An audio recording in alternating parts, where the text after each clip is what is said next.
శనివారం శుభోదయం. శనీశ్వరుని చూపు మన వైపు పడకుండా ఉండాలంటే ఆ కాళహస్తీశ్వరుని మనం వేడుకుంటే చాలు.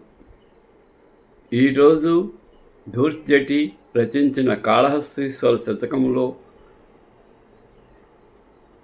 42వ పద్యాన్ని చదివి దాని భావం వివరిస్తాను, శ్రద్ధగా వినండి.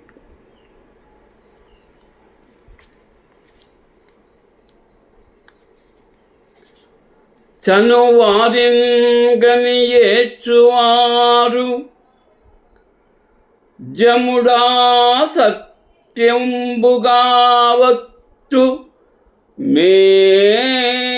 మనుమానంబికలేదు నమ్ముమని తారావేళనారేవునన్ మునుగన్బోచు బాససేయుట సుమీ ముమ్మాటికిన్ చూడంగా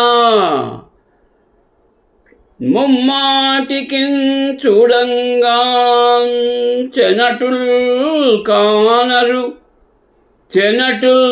కానరు దీని భావమిదివో శ్రీకాళహస్తీశ్వర.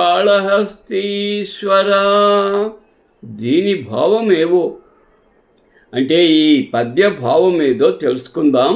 తాత్పర్యం: శ్రీకాళహస్తీశ్వర చనిపోయిన వారి గురించి ఏడ్చేవాళ్ళు.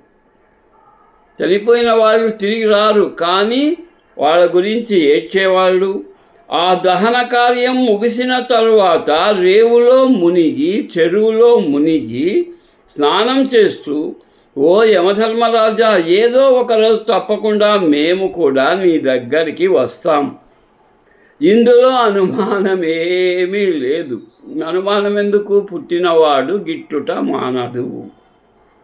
ఇది సత్యం అని ఒక ప్రతిజ్ఞ చేస్తారు అందరూ, కానీ మర్చిపోతారు.